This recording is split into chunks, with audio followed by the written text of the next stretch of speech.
I may have just made a huge mistake. I hope not, because it would be a very costly mistake unless we stay within the return window. I just bought the most ridiculously massive computer monitor. I don't.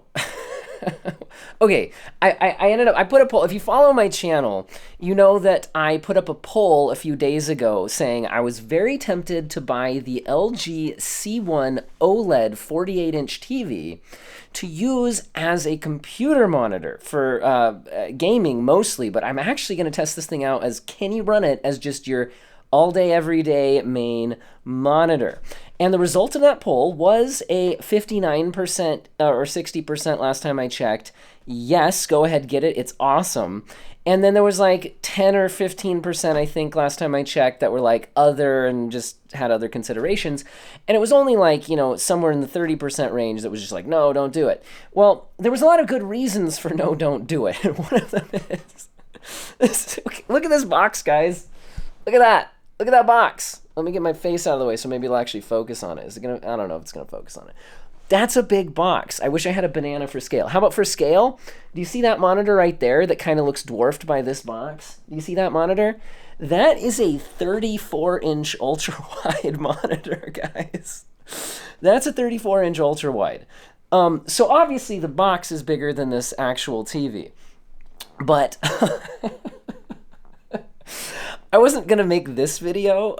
Expect a follow-up video, which is more the content I was actually planning to make. But when I saw the ridiculous size of this box compared to my desk, I just had to show you guys. Because I'm probably not going to do an unboxing video, because as you can probably tell just from this, I don't have great lighting. I'm just holding the camera in my hand here. I'm not really set up well for that type of video. What I do intend to follow up with here is giving you guys my thoughts, initial impressions of this TV. Now, I don't have all the brightness testers and color calibration testers that those kind of big review channels have. That you can get that elsewhere. The hardware unboxed review on this TV is excellent. What I'm going to give you guys is the actual perspective of a person who goes out and buys this thing and actually sets it on their desk. And I put my own money down on this thing. I'm not getting a review sample or something. And what I think about actually trying to use it as my main monitor. And expect also updates over time. Assuming that I don't instantly return this thing because it's just way too big, expect like after a month, am I getting the OLED burn-in? Because that's one of the big questions a lot of people have about using these as a monitor. Is it going to burn in? And I'm intending to not be stupid with the TV, but I'm also not going to do anything incredibly over the top to protect it. I'm going to try to just use this thing as a monitor. And if I do end up keeping it over time, expect maybe monthly or every couple of months check-ins, maybe even a year check-in on how's it doing? Am I sticking with the monitor? And am I regretting going OLED? Am I getting burn-in? All of that kind of thing. If you're interested in checking this thing out, I will put a link to it in the description of this video. Also, in case you're not familiar with it, this thing has incredible specs to use as a monitor. You might be like, 4K TV as a monitor? What are you doing, man? The fact that this is 120 hertz with variable refresh rate, meaning this is G-Sync compatible. It doesn't have the G-Sync module, but it's G-Sync compatible. And FreeSync compatible, right? It's really FreeSync, and it's just compatible with G-Sync. 120 hertz, 4K, it's OLED, which means you get those perfect inky blacks. And that's one reason why I decided to grab this, is because, so I've gone through a lot. Like, I really do like this 34-inch ultra-wide LG monitor that I have. I can't remember the call sign off the top of my head, but 2 or so years ago when I bought this thing was an over $1,000 ultra-wide monitor. This was, at the time, the absolute top-of-the-line LG ultra-wide. I think it's been updated with a slightly different higher-end model since then. But this thing's great. But it's actually not even the first ultrawide that I bought. Before that, I bought a VA panel ultrawide. This one's IPS, and I loved the black levels and the contrast on that. But it had really bad ghosting on the images, really bad black smearing because of the pixel response time. And so that's why I traded it out and got this. And this thing not only has no real issues with the motion blur and ghosting, but this one also has really good colors. However, I could instantly tell there's a little bit of that IPS bleed on dark images. You get a little bit of that bright edges in the corners, and the blacks aren't really truly black. The VA did a lot better, and OLED is a whole heck of a lot better at blacks than VA. So I'm really excited to test this thing out because this should have amazing colors like my LG IPS here, but it should also have even better blacks than the ones I liked on that VA ultra-wide that I used. And it still has the variable refresh rate. That's huge to me.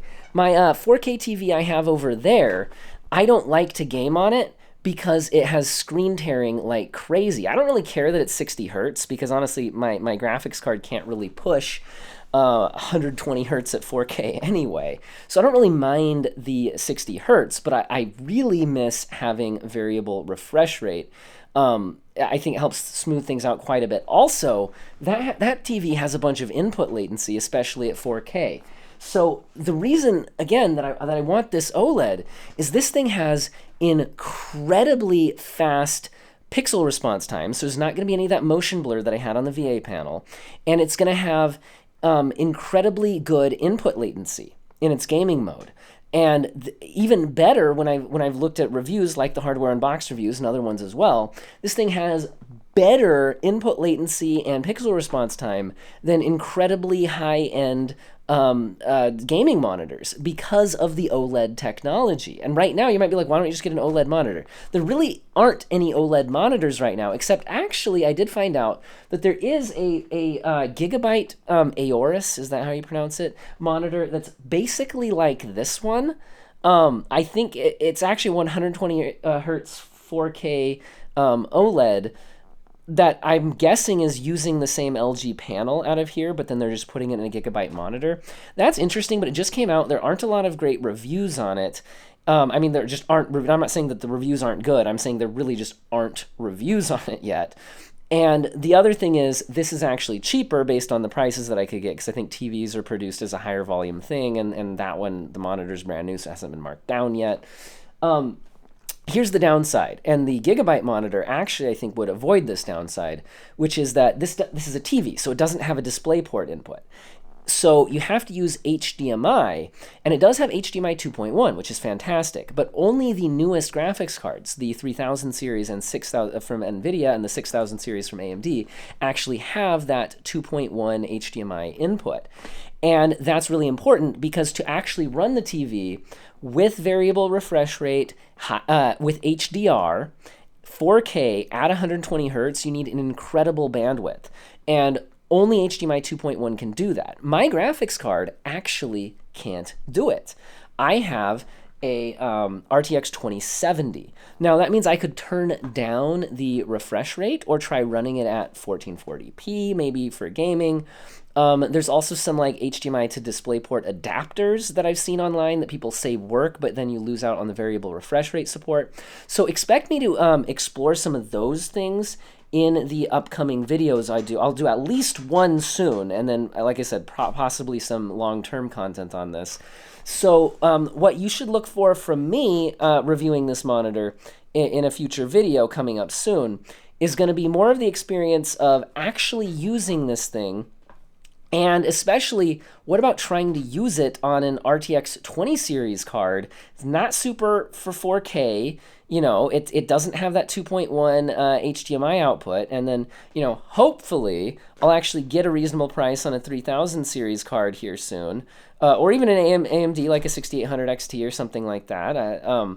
So if I can get a decent 4K card from NVIDIA or AMD with the HDMI 2.1, we could even expect maybe an updated video on that. Now, I don't want to just ramble on and on and on. It looks like this video is getting pretty long. So I just want to say, yeah, expect future content on this thing. I'm going to try to unbox this and figure out how the heck am I going to get that to fit on my desk. I'm guessing I'm going to have to lose my good speakers, so maybe we'll test out.